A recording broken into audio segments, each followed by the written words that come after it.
Hi and great welcome to the another episode on Indian tea. So இன்றைக்கி வந்து Salient Features பற்றி பார்க்கலாம்.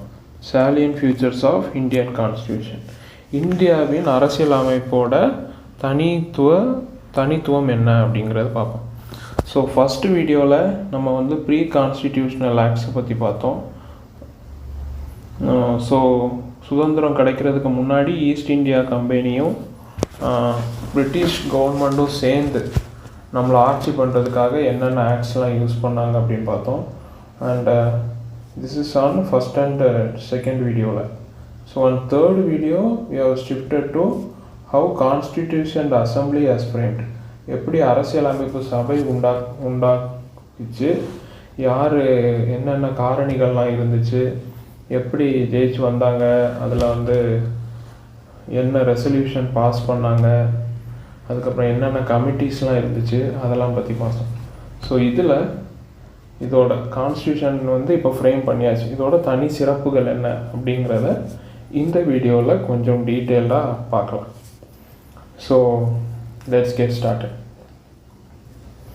So first thing is it is one of the lengthiest written constitution in the world. Lengthiest written constitution in the world. So constitution வந்து வேர்ல்டில் வந்து ரெண்டாக பிரிக்கிறாங்க. ஒன்று வந்து written constitution and the other is unwritten constitution. So unwrittenல வந்து நம்ம வந்து பிரிட்டிஷ் எடுத்துக்கலாம், ரிட்டனில் வந்து அமெரிக்கா எடுத்துக்கலாம். ஸோ அமெரிக்காவில் இருக்கிற கான்ஸ்டிடியூஷன் அண்டு சிமிலர் லைக் நிறைய கான்ஸ்டியூஷன் வந்து ரிட்டன் கான்ஸ்டியூஷன் இருக்குது. இந்த ரிட்டன் கான்ஸ்டிடியூஷன்லேயே வேர்ல்டுலே ரொம்ப லென்தியஸ்டான கான்ஸ்டிடியூஷன் எது அப்படின்னு கேட்டோம்னா இந்தியன் கான்ஸ்டிடியூஷன் தான் அப்படின்னு தான் சொல்லணும். ஸோ நம்ம கான்ஸ்டிடியூஷன் வந்து இனிஷியலாக எவ்வளோ இருந்துச்சு அப்படின்னா இட்ஸ் ஆல் அபவுட் இனிஷியலாக ஆர்டிகல்ஸ் அப்படின்னு பார்த்தோன்னா 395 articles, 8 schedule 8 395 article and 22 part வந்து 22. ஸோ இப்போ எவ்வளோ இருக்குது அப்படின்னா ஆர்டிக்கிள் 448 ஆர்டிக்கிள், 25 பார்ட் அண்ட் செகண்டாக வந்து ஷெட்யூல் வந்து இட்ஸ் ஆன் தி 12 ஷெட்யூல் இருக்குது. ஸோ 448 ஆர்டிக்கிள் இருக்குது, 25 பார்ட்டு, 12 ஷெட்யூல். இது வந்து ரிட்டன் கான்ஸ்டியூஷன். அதனால தான் இது வந்து வேர்ல்டுலே ஹையஸ்டான கான்ஸ்டியூஷன், ஹையஸ்ட்டு இல்லைனா லென்தியஸ்டான கான்ஸ்டியூஷன் அப்படின்னு சொல்லலாம்.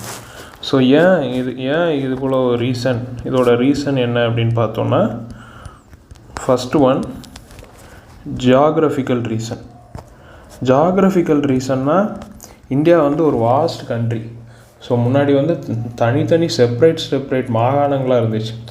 இவ்வளோ பேருக்கும் சேர்ந்து ஒரு கான்ஸ்டியூஷன். செகண்டு மேஜராக வந்து இது வந்து ஒரு சிங்கிள் கான்ஸ்டியூஷன் தான். ஸோ எக்ஸ்பெஷலாக இப்போ நம்ம யூஎஸ்ஸு அங்கெல்லாம் பார்த்தோம் அப்படின்னா யூஎஸில் வந்து 2 கான்ஸ்டியூஷன் இருக்கும். ஒன்று is federal constitution, they are citizen of the US. Second வந்து அவங்க ஸ்டேட்டுக்குனே ஒரு கான்ஸ்டியூஷன் இருக்கும். அந்த மாதிரி சிட்டிசன்ஷிப்புமே யூஎஸில் வந்து 2 சிட்டிசன்ஷிப் இருக்கும். யூஎஸ் சிட்டிசன்ஷிப் இருக்கும், ஸ்டேட் சிட்டிசன்ஷிப் இருக்கும். ஸோ நமக்கு அப்படிலாம் இல்லை, ஒரே கான்ஸ்டியூஷன் தான். அதுக்கப்புறம்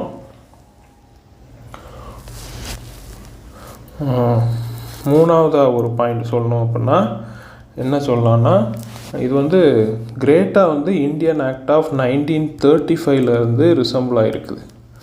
ஸோ அதனால இது வந்து ஒரு லென்தியஸ்டான ஒரு constitution. So first future it is the lengthiest written constitution in the world. Okay, then second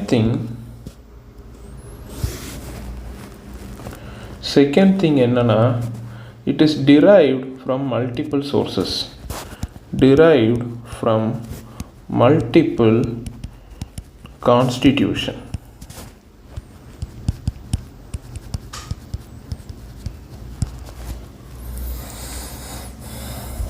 so பல கான்ஸ்டிடியூஷனில் இருந்து சேர்க்கப்பட்டது தான் நம்ம கான்ஸ்டியூஷன். ஸோ மேஜராக எப்படி எடுத்திருப்பாங்க அப்படின்னா, இப்போ நம்ம கான்ஸ்டிடியூஷன் அப்படின்னு எடுத்துட்டோன்னா இது வந்து 3 இதாக பிரிக்கலாம். அதாவது இந்த சோர்ஸஸை சொல்கிறேன். Sources of constitution 3. First structure of constitution அப்படின்னா cabinet, parliamentary system, rule of law, இது எல்லாமே ஒன்று 1935 ஆக்ட்லேருந்து எடுத்திருப்பாங்க, இல்லைனா பிரிட்டிஷ்லேருந்து எடுத்துப்பாங்க. ரெண்டாவது ஃபிலாசபிக்கல், ஃபண்டமெண்டல் ரைட்ஸு, டிபிஎஸ்பி, இதெல்லாம் யூஎஸ்லேருந்து எடுத்துப்பாங்க.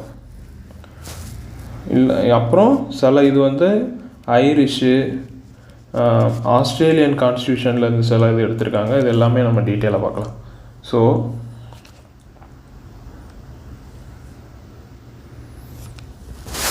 இதில் பாருங்களேன், government of India act of 1935, அதில் வந்து first thing federal scheme.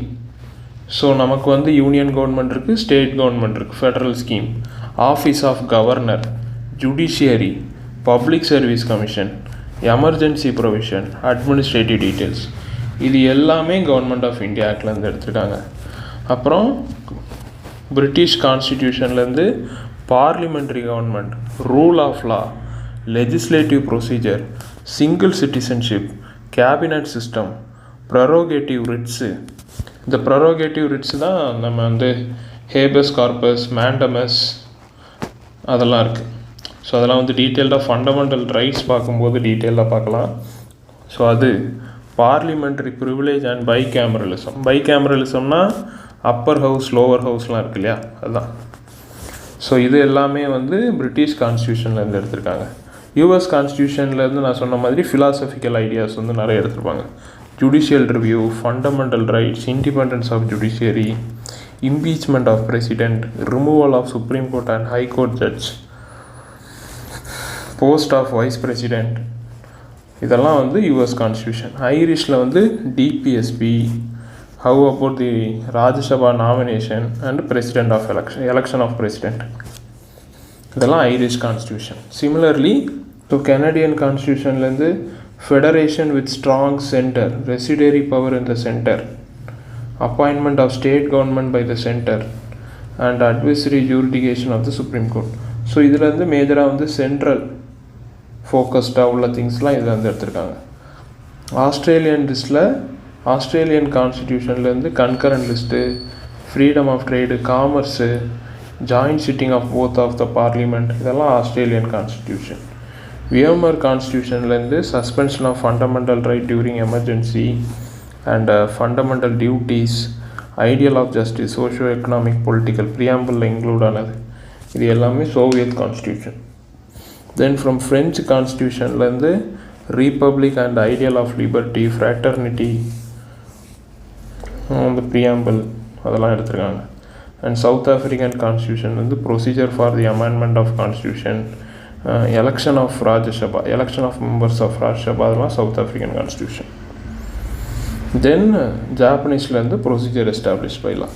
So இதில் வந்து நிறைய பேருக்கு டவுட் இருக்கும். அதுனா இங்கே வந்து ப்ரொசீஜர் எஸ்டாப்ளிஷ் பைலான் இருக்கும், பிரிட்டிஷ் கவர்மெண்ட்லேருந்து ரூல் ஆஃப் லா அப்படின்னு ஒன்று இருக்கும். ஸோ அது என்ன அப்படின்னு டீட்டெயிலாக பார்க்கலாம்.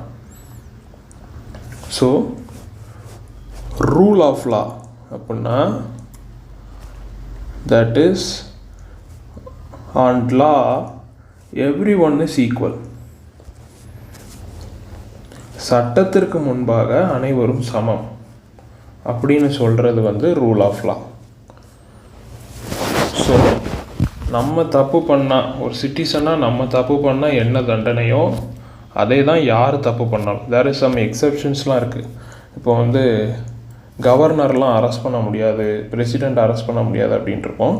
But most in the cases for the law point of view everybody is equal. இந்த இதை சொல்கிறது வந்து rule of law. Then procedure established by law அப்படின்ட்டுருக்கு. ஸோ இது வந்து பிரிட்டிஷ் இதுலேருந்து எடுத்திருப்பாங்க. ப்ரொசீஜர் எஸ்டாப்ளிஷ்டு பை லான் இருக்கு. இது வந்து ஜாப்பனீஸ் கான்ஸ்டியூஷன்லேருந்து எடுத்திருப்பாங்க. ஸோ இது என்னென்னா இப்போ வந்து ஒருத்தர் வந்து ஆன்டி சோஷியல் வந்து இன்வால்வ் ஆகுறார். ஸோ அவரை வந்து டிடென்ஷன் பண்ணோம் அப்படின்னா சட்டம் வந்து என்ன ப்ரொசீஜரை சொல்லுதோ அதுபடி தான் அவங்கள ரிமாண்ட் பண்ண முடியும். ஸோ அது வந்து நமக்கு முன்னாடி வந்து சிஆர்பிசி அப்படின்ட்டு இருந்துச்சு. So criminal procedure code. ஒருத்தரை வந்து அரெஸ்ட் பண்ணணும் அப்படின்னா என்னென்னலாம் பண்ணணும். ஃபஸ்ட் வந்து அவருக்கு மேலே ஒரு ப்ரைம ஃபேசி எவிடன்ஸ் இருக்கணும். இவர் இந்த குற்றம் பண்ணியிருப்பதற்கான முகாந்திரம் இருக்கிறதுலாம் முதற்கட்ட இது இருக்கிறது அப்படின்னு சொல்லணும். முதற்கட்ட தடயம் இருக்குது அப்படின்னு போய் சொல்லணும். அப்புறம் அதை வந்து மேஜிஸ்ட்ரேட்டுகிட்ட அவர்கிட்ட காமிக்கணும். அதுக்கப்புறம் இவருமே யாருக்கு மேலே குற்றம் சாட்டி இருக்காங்களோ அவங்க வந்து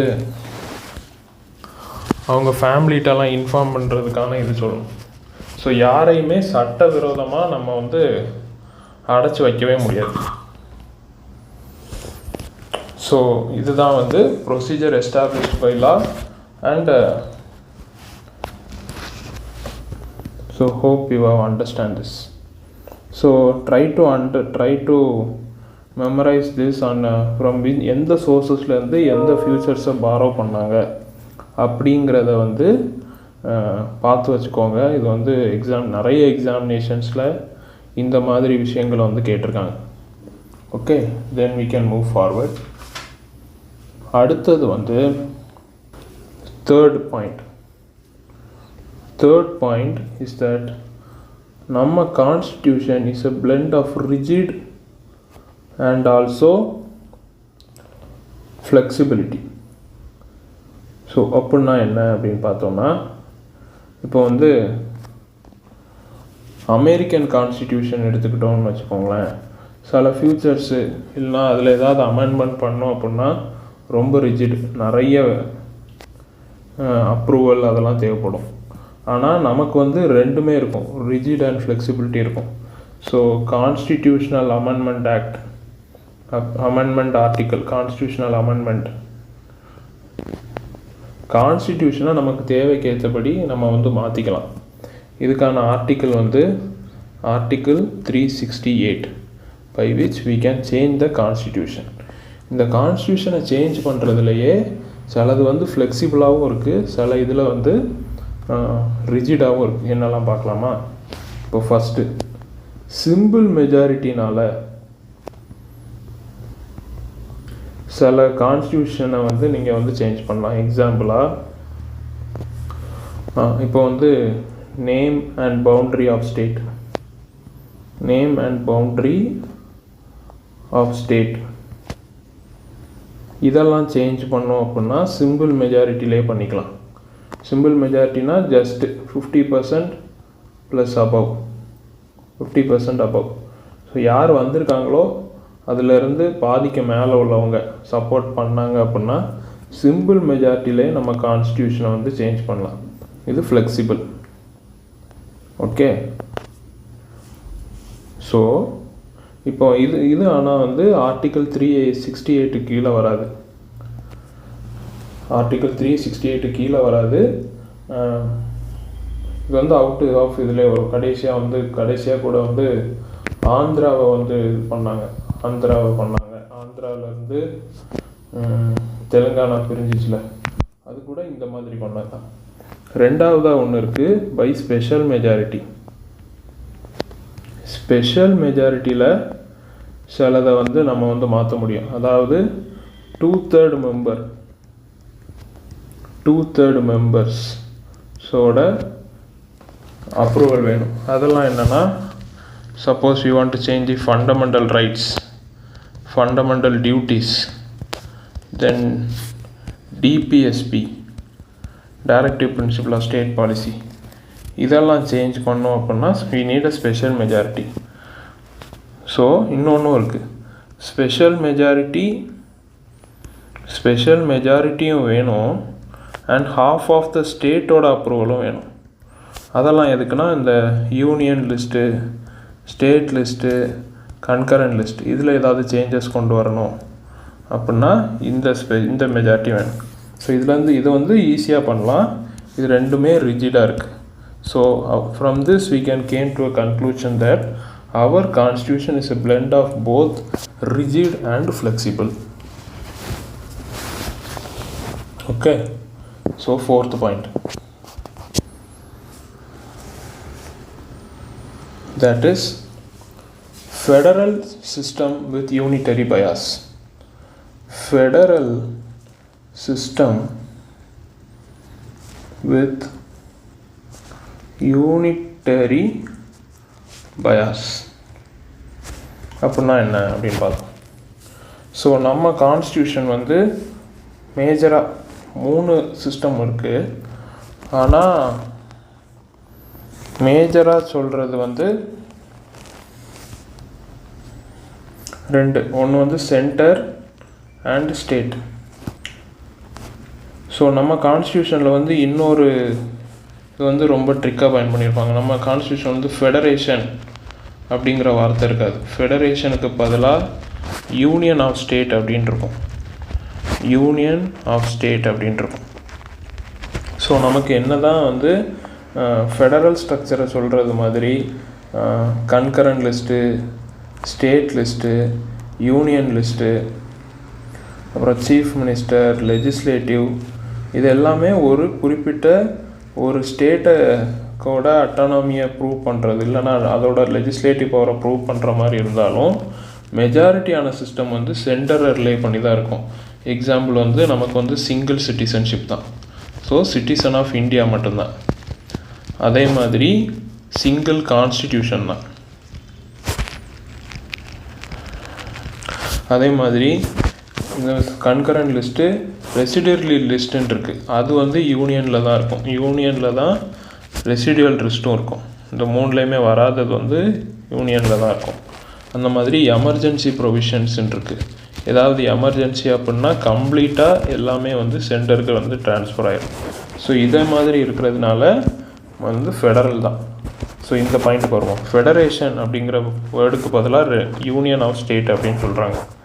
இதில் வந்து 2 பாயிண்ட் வந்து கன்வே ஆகுது. ஃபஸ்ட்டு பாயிண்ட்டு, நம்ம ஸ்டேட்டுக்கு வந்து ஸ்டேட் ஜாயின் ஆகிறது வந்து அக்ரிமெண்ட் வழியாக ஜாயிண்ட் ஆகலை. Without an agreement state is joint.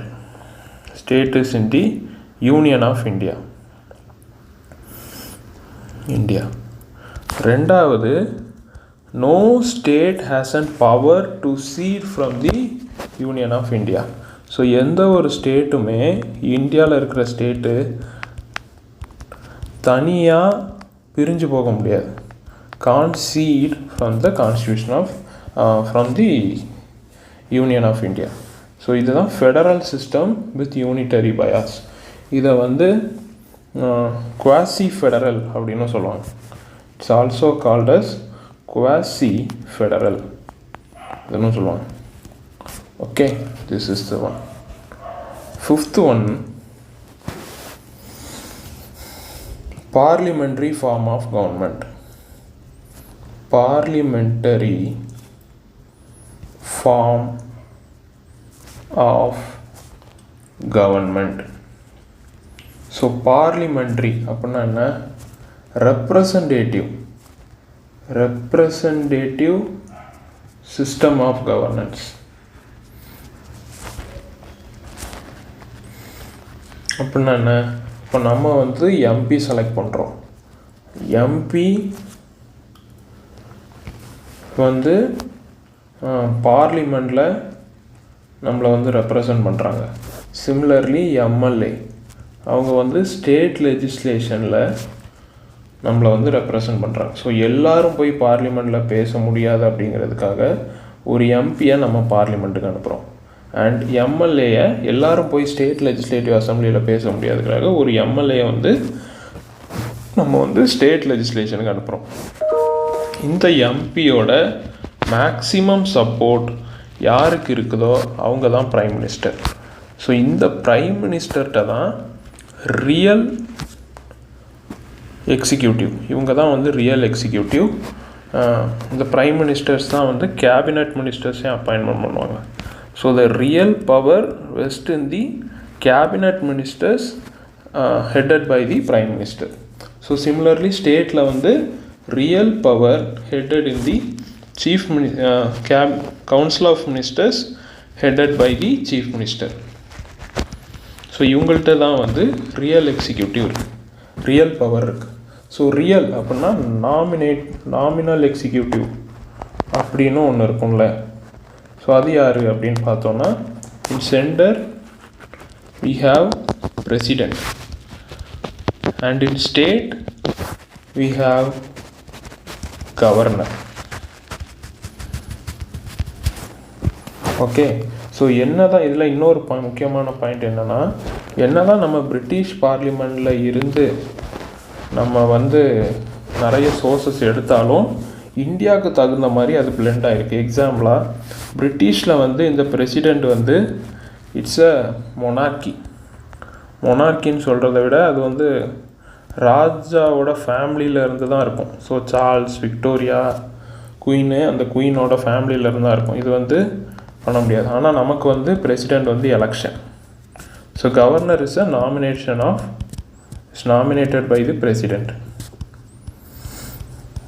So நம்ம வந்து ரெப்ரசன்டேட்டிவ் கவர்னன்ஸ் தான். And also this cabinet ministers are responsible for the parliament.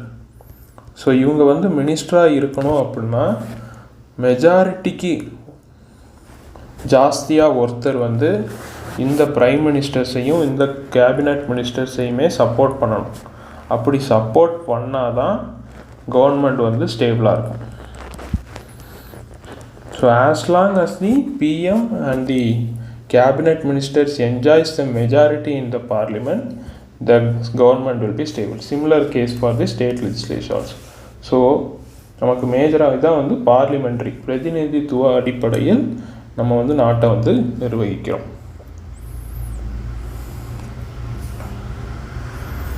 இதை வந்து வெஸ்ட்மினிஸ்டர் சிஸ்டம் அப்படின்னாலும் சொல்லுவாங்க, வெஸ்ட் மினிஸ்டர் அப்படின்னும் சொல்லுவாங்க.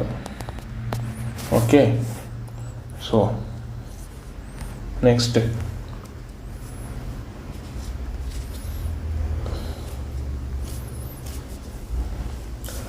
இதில் வந்து ரெண்டுமே இருக்கும். ஒன்று synthesis of both parliament and independent judiciary and independent judiciary அப்படின்னா என்னன்னு பார்ப்போம். ஸோ இப்போ வந்து நம்ம வந்து பிரிட்டிஷ் எடுத்துட்டோம் அப்படின்னு வச்சுக்கோங்களேன். பிரிட்டிஷில் வந்து பார்லிமெண்ட்ரி சுப்ரீமசி தான். பார்லிமெண்ட் என்ன சொல்லுதோ அதுதான் கடைசி வேர்டு. அந்த மாதிரி யூஎஸில் எடுத்தோம் அப்படின்னா ஜுடிஷியரி சுப்ரீமசி. ஆனால் இந்தியாவில் ரெண்டுமே இருக்கும். பார்லிமெண்ட்ரி சுப்ரீமசியும் இருக்கும், ஜுடிஷியரி வந்து இது வந்து இந்தியாவில் பார்லிமெண்ட்ரி சுப்ரீமசியும் இருக்கும், ஜுடிஷியரி இண்டிபெண்டன்ஸியும் இருக்கும். ஸோ என்ன அப்படின்னு பார்த்தோன்னா, இப்போ கோர்ட்னால ஒரு கான்ஸ்டிடியூஷனல் அமெண்ட்மெண்ட் ஆக்டை அன்கான்ஸ்டிடியூஷன் அப்படின்னு சொல்லி ரெஜெக்டும் பண்ண முடியும். தென் பார்லிமெண்டால் ஒரு கான்ஸ்டிடியூஷனை அமெண்ட் பண்ணவும் முடியும். So it's a blend of both parliamentary supremacy and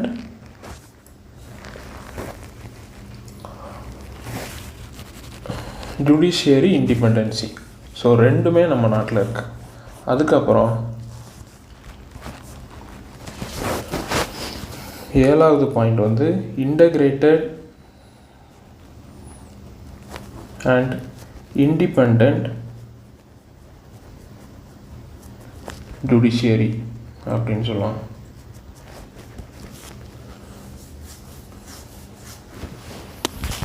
judicial அப்படிங்கிறது வந்து நம்ம கண்ட்ரியில் வந்து இண்டிபெண்ட்டாக இருக்கும். அண்ட் இது வந்து எல்லாத்துக்குமே ஸ்டேட்டு சென்டர் எல்லாத்துக்குமே வந்து யூனிக்கான ஒரு விஷயம். இப்போ வந்து ஸ்டேட் ஹையாக வந்து சுப்ரீம் கோர்ட் இருக்குது, அப்புறம் ஹை கோர்ட் இருக்குது, அதுக்கு கீழே செஷன் கோர்ட்டு, லோவர் கோர்ட்டு, இது எல்லாமே இருக்குது. ஸோ இது எல்லாமே ஒன்றுக்கு ஒன்று இன்டகிரேட் ஆனது அண்ட் அது வந்து இண்டிபெண்ட்டாகவும் இருக்கும். சப்போஸ் வந்து ஒரு சுப்ரீம் கோர்ட் ஜட்ஜு வந்து அப்பாயின்மெண்ட் பண்ணோம், though it is appointed by the president, கொலீஜியமும் அதை வந்து சப்போஸ் அதை வந்து அக்செப்ட் பண்ணிக்கணும். ஸோ இது வந்து டீட்டெயில்டாக வந்து அதில் பார்க்கலாம். ஸோ இதில் வந்து first judge case, second judge case, third judge கேஸ்லாம் என்னென்ன இது சொன்னாங்க அப்படிங்கிறத பார்க்கலாம்.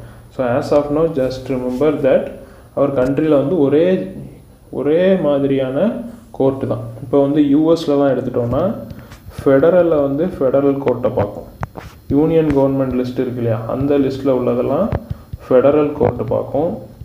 அண்ட் ஸ்டேட்டோடதெல்லாம் ஸ்டேட் கோர்ட்டு பார்க்கும். நமக்கு அப்படி கிடையாது, எல்லாமே வந்து இன்டகிரேட்டட் ஜுடிஷியரி தான். So that's the unique feature of our constitution. State court வந்து பார்க்கும். Then fundamental rights, most important aspects. Fundamental rights.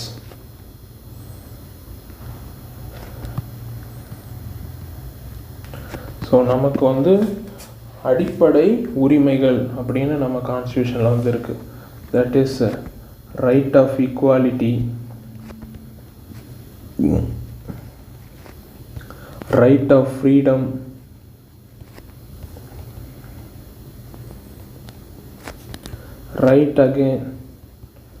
right against exploitation,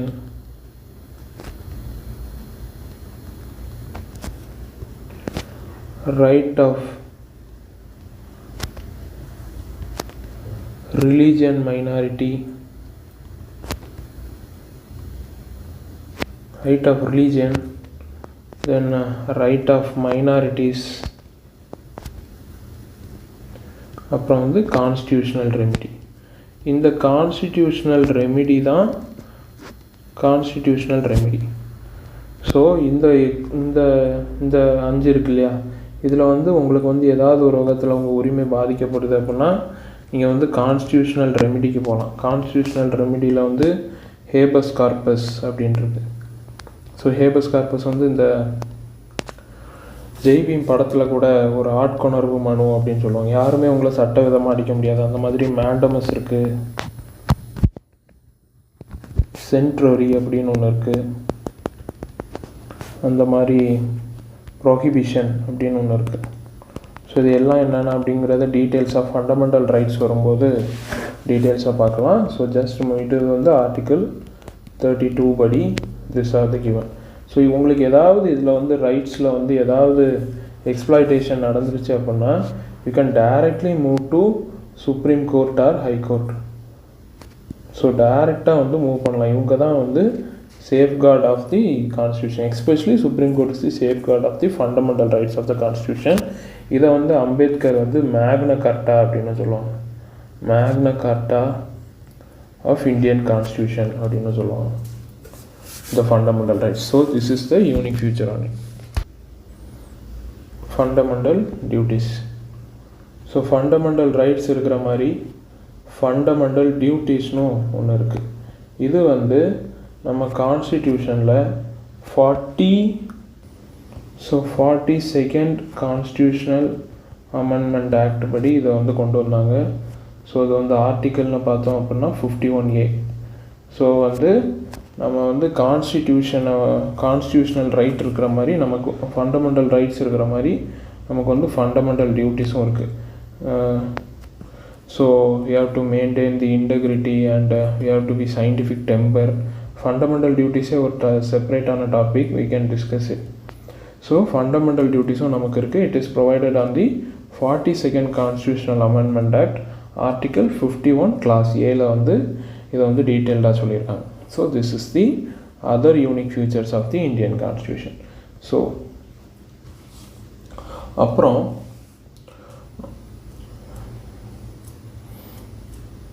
it is a secular state.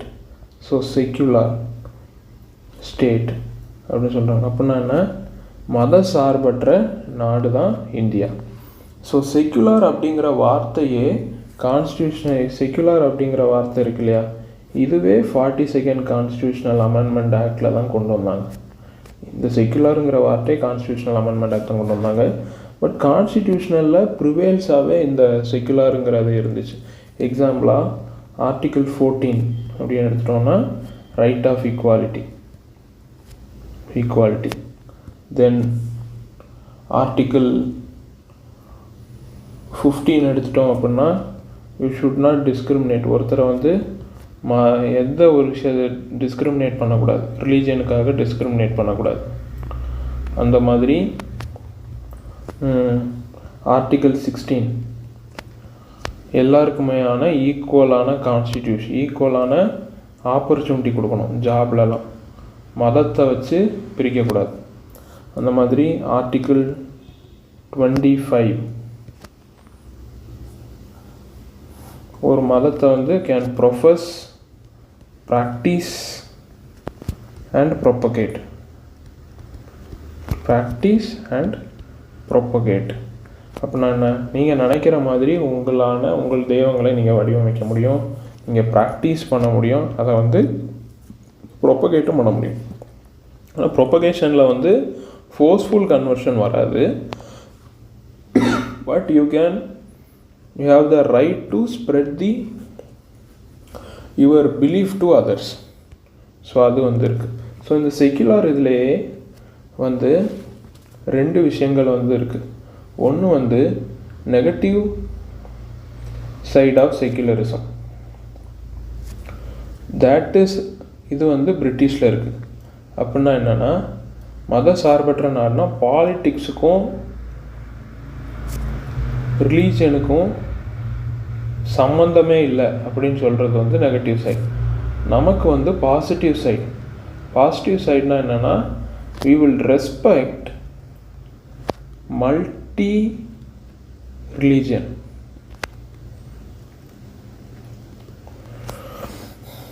நம்ம வந்து இதில் தான் ஒரு வேர்டிங் சொல்லுவாங்க, that is India doesn't have a religion but Indians have a religion. நம்ம வந்து பலதரப்பட்ட மக்கள் வந்து இந்தியாவில் இருக்கோம். ஸோ அதனால் ஒவ்வொருத்தரோட இதை ஒவ்வொருத்தர் வந்து மதிக்கணும், கண்டிப்பாக மதிக்கணும். வழிபாடுங்கிறது நம்ம தனிப்பட்ட உரிமை, ஆனால் ஒவ்வொருத்தரோட வழிபாட்டையும் இன்னொருத்தர் வந்து மதிக்கணும். That is the positive aspects of the word secularism. So it is also a unique future of our constitution. So அதுக்கப்புறம்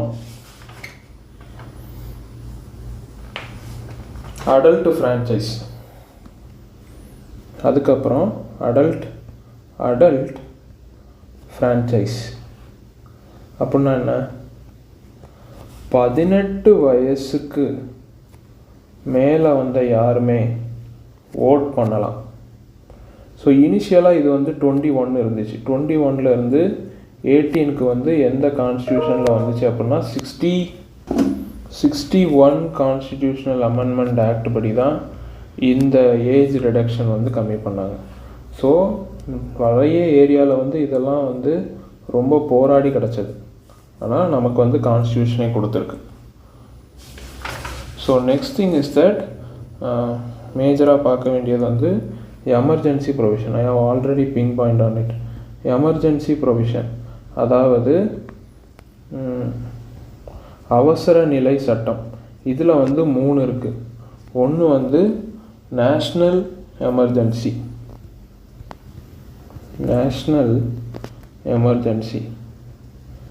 that is by the article 368.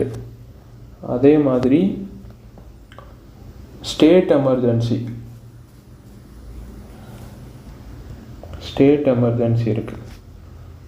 அது வந்து ஆர்டிக்கிள் 356 and 365. அதுக்கப்புறம் ஃபைனான்ஷியல் எமர்ஜென்சி இருக்குது. ஃபைனான்ஷியல் எமர்ஜென்சி இது வந்து article 360. So ஏதாவது ஒரு அவசர காலம் வந்துருச்சு அப்படின்னா நம்மளோட ஃபெடரல் வந்து அப்படியே வந்து யூனிட்டரி ஆயிரும். எல்லாமே வந்து சென்ட்ரல் கவர்மெண்ட் கண்ட்ரோலுக்கு வந்துடும். ஸோ இந்த எமர்ஜென்சி ப்ரொவிஷன்ஸுமே ஒரு unique futures of the constitution, இந்த ஃபியூச்சர்ஸ் ஆஃப் தி கான்ஸ்டியூஷன்ஸ் அப்படின்னு சொல்லலாம். அதுக்கப்புறம் 3 tier கவர்மெண்ட். ஸோ மேஜராக நமக்கு வந்து 3 tier கவர்மெண்ட் இருக்குது. ஒன்று central government or union government, அதுக்கப்புறம் ஸ்டேட் கவர்மெண்ட்,